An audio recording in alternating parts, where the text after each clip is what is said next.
မြန်မာနိုင်ငံမှာမရှိတော့တဲ့ကျွန်တော်တို့လူငယ်တွေအတွက်ဗိုက်ဆိုင်ရေးသုံးသတိရမိတာကမြန်မာဟင်းတစ်ခွက်ပါဒါကြောင့်ကျွန်တော်ကြောက်ဖြုံသီးနဲ့ကြက်သားနဲ့ကိုမြန်မာဆန်ဆန်လေးချက်ခဲ့ပါတယ်ကျွန်တော်အခုထက်မှဟင်းရလေသူကပါဝင်ပစ္စည်းရလည်းအများကြီးမရှိဘူးကြက်သားကြက်သွန်ဖြူကြက်သွန်ဒီအဓိကတော့ကြက်သားနဲ့ကြောက်ဖြုံသီးနဲ့ပေါ့နော်ကြက်သွန်နီရောကျွန်တော်ပပလေးမလီရောဘူးဘာလို့လဲဆိုတော့ပြန်ကြိတ်မှာမို့လို့ကြက်သွန်နီရောဒီမှာကျွန်တော်နှလုံးခွဲသုံးထားရပေါ့နော်သုံးလုံးကျွန်တော်မသုံးထားဘူးနောက်တစ်မျိုးချက်တဲ့အချိန်မှာကျန်တဲ့တစ်ဝက်ကိုကျွန်တော်သုံးလိုက်တယ်ပေါ့နော်ပြီးရင်တော့ဂျင်းထဲဂျင်းကကြတော့ကျွန်တော်နည်းနည်းပဲထည့်သူ့ကကျွန်တော်အဓိကစက်သွန်ဖြူနဲ့ရောကြိတ်တဲ့အချိန်မှာအရသာပို့ပြီးတော့ကောင်းစီဖို့အတွက်ပဲကျွန်တော်ထည့်ရပြီးစက်သွန်ဖြူကိုလည်းကျွန်တော်များများလေးသုံးတယ်ဒီစက်သွန်ဖြူအကုန်ကျွန်တော်သုံးလိုက်တယ်ပေါ့နော်ပြီးရင်ကျွန်တော်ခရမ်းချင်နေထည့်ကျွန်တော်ကဒီနေ့ကြက်သားဘူးဒီလိုပုံစံမျိုးချက်မှာဒါပေမဲ့ကြက်သားဘူးဒီမချက်ဖြစ်ပဲနဲ့ကြက်သားကြောက်ဖြုံဒီတော့ချက်ဖြစ်သွားရပေါ့နော်။ဘာကြောင့်လဲဆိုတာပြီးမှကျွန်တော်ရှင်းပြမယ်။ခင်းချင်ဒီကိုကျွန်တော်ထည့်အရသာလေးကလည်းဒီအရေတောက်ဟင်းလေးမှာအဓိကအထောက်ကူပေးရပေါ့နော်။ခင်းချင်ကျွန်တော်နည်းနည်းထည့်ပြီးွားရင်တော့ကြောက်ဖြုံဒီပေါ့နော်။ကြောက်ဖြုံဒီကိုကျွန်တော်ဒီတဝက်သုံးထားရများများလေးစားချင်လို့ကြောက်ဖြုံဒီကသူရေတက်များရဲ့အမြင့်တက်များရဲ့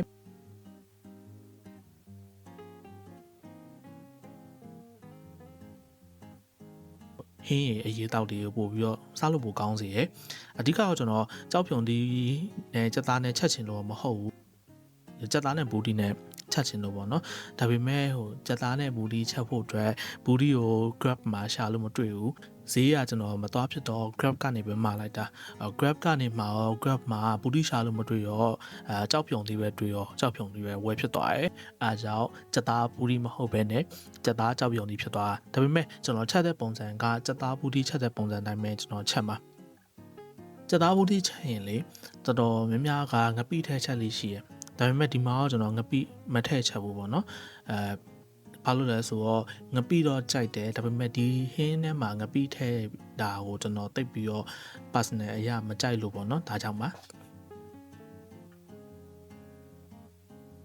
ချက်သားကိုအရသာနှက်ဖို့အတွက်ကကျွန်တော်ဒီမှာ paprika ရှိရပေါ့နော်ဆိုတော့ paprika ကျွန်တော်ထည့်အဲ့အားလေးနည်းနည်းလေးထည့်ပြီးွားရင်နောက်ထပ်အရသာအတွက်ပေါ့နော်နောက်ထပ်အရသာအတွက်ကကျွန်တော်ကချုံမုံနေပါမစားဘူးချက်သားမုံလည်းကျွန်တော်မသုံးဘူးကျွန်တော်စားပဲထည့်ပေါ့နော်လိုအပ်ရင်ကျွန်တော်စားပဲထည့်ပြီးရင်ဆန်နွှဲမုံလေးနည်းနည်းထည့်ပေါ့နော်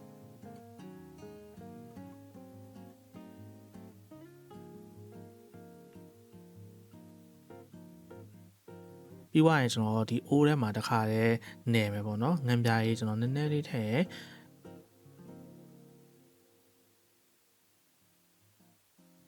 ပြီးရင်စီပေါ့နော်စီရောကျွန်တော်လက်လွန်ချက်သုံးဖြစ်မှာဆိုလို့ဒီဇွန်းလေးနဲ့ပေါ့နော်ထမင်းစားဇွန်းလေးနဲ့မပြည့်တပြည့်လေးပဲကျွန်တော်ထည့်ဒီဟင်းတစ်ခွက်လုံးပါလေစီကအဲ့အပဲကျွန်တော်သုံးတာကျန်တာစီဘာမှမသုံးတာ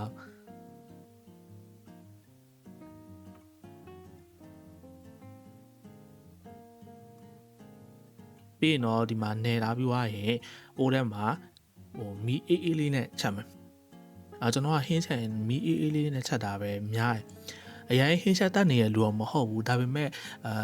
ကိုယ့်ဘာကိုအိမ်မှာဟင်းချက်တဲ့အချိန်မှာပေါ့နော်အိမ်မှာဟင်းချက်တဲ့အချိန်ကျရင်တော့လို့မီးအေးအေးလေးနဲ့စိတ်ရှည်ရှည်လေးနဲ့ချက်ဖြစ်တာတော့များတယ်ဒါမှလည်းအရသာက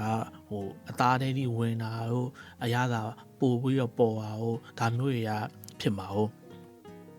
မီးပူလာတဲ့အချိန်ကျရင်မှုရပေးမယ်အဓိကရောအသားရေမကတ်တော့ဘူးပေါ့နော်အိုးမှာပူများလာတဲ့အချိန်ကျရေနဲ့ထည့်မယ်ပြီးရင်မှွေနဲ့မှွေပေးမယ်ပြီးွားရင်တော့အခဏလေးအဖုံးအုပ်ထားမယ်ပေါ့နော်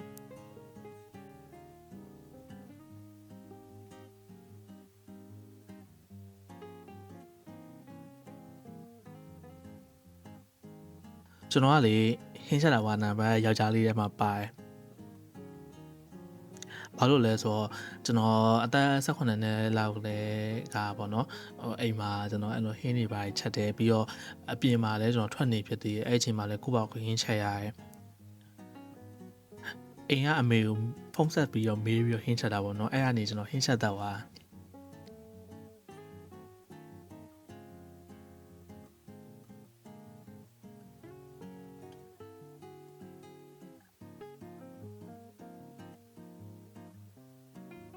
အခုလိုမျိုးချက်သားတွေ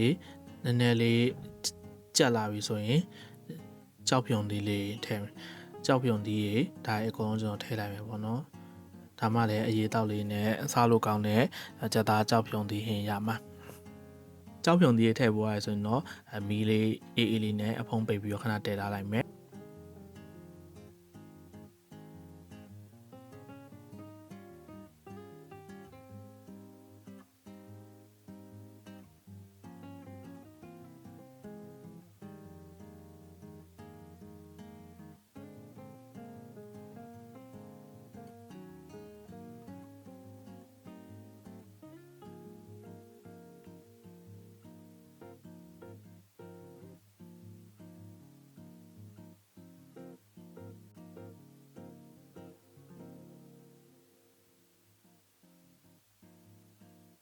ရေရောလေအဲ့လိုတစ်ခါရဲထည့်ရမှာမဟုတ်ဘဲနဲ့လိုရင်လိုသလောက်အဲ့လိုမျိုးလေးပဲထည့်ပါဒါကကျွန်တော်အမေကျွန်တော်တင်ပေးရဲ့ဟင်းချက်တဲ့ပုံစံပေါ့နော်အနံ့လေးအောင်မှုေးနေရပဲဒီအရေတောက်လေးရလေစီယိုထမင်းစားဆုံးမပြည့်တပြည့်ပဲထည့်တာဆိုတော့စီတော်တော်နဲ့ရဲ့အဓိကသူ့မှာထွက်တဲ့အစီဆိုလို့ကြက်သားထွက်တဲ့အစီရှိမယ်ဒါပဲရှိရအရသာကိုလည်းစားပဲသုံးတာ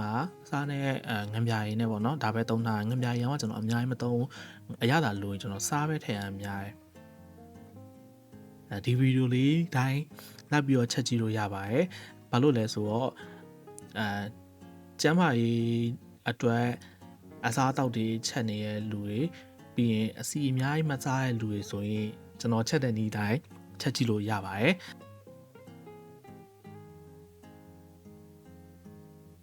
အဓိကကျွန်တော်ဒီဟင်းရဲ့အရာသားကိုကြောက်ပြုံတီးရဲ့အချိုသက်ပေါ့နော်ကြောက်ပြုံတီးအချိုသက်ကိုအဓိကထားပြီးတော့ချက်တာအရေးတောက်လေး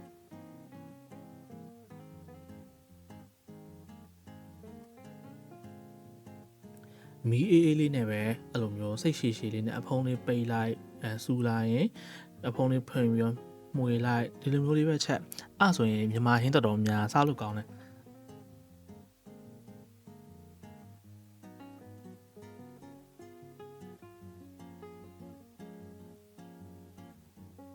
အနံ့အောင်လေတဖြည်းဖြည်းနဲ့ပို့ပြီးတော့မှုေးလာ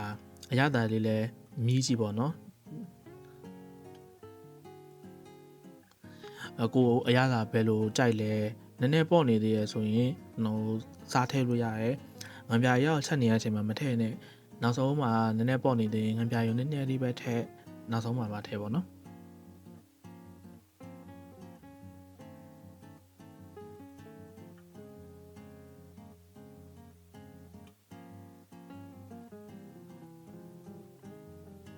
ဗီဒီယိုထဲမှာတွေ့ရတဲ့အတိုင်းပဲပေါ့နော်အစီကအများကြီးတက်လာမရှိဘူးတခြားဟင်းချက်တဲ့မြန်မာဆိုင်တခြားဟင်းဆိုင်တွေမှာဆိုရင်ဂျတာပူတီဆိုရင်စီအများကြီးတက်နေရည်တတိထားမိလိမ့်မယ်ပေါ့နော်အဲ့လိုစီအများကြီးတက်တဲ့အချိန်ကျရင်တောက်ရလဲချောချောဝင်မဖြစ်ဘူးအရေတောက်ပုံစံမျိုးလည်းမဖြစ်တော့ဘူးအရန်မွေးပြီးတော့အရန်ရတာရှိပါတယ်ကျွန်တော်ချက်လိုပုံစံမျိုးလေးချက်စားလို့ရတယ်ကျမ်းမာရေးနဲ့ညွှန်တယ်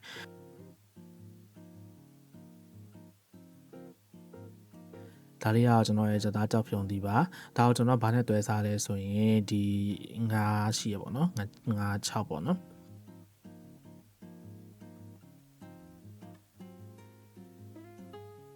ဒါတော့ကျွန်တော်ဒီဟာလေးနဲ့တွဲစားဖို့အတွက်ဒီငမွေထိုး6ကြံနေသေးရနဲ့ငရုတ်သီးလေးနဲ့ပေါ့နော်အားလုံးပဲနောက်ထပ် cooking vlog တွေနဲ့နောက်ထပ်တခြား content တွေမှာပြန်တွေ့ပါမယ်အားလုံးပဲ have a good day ပါ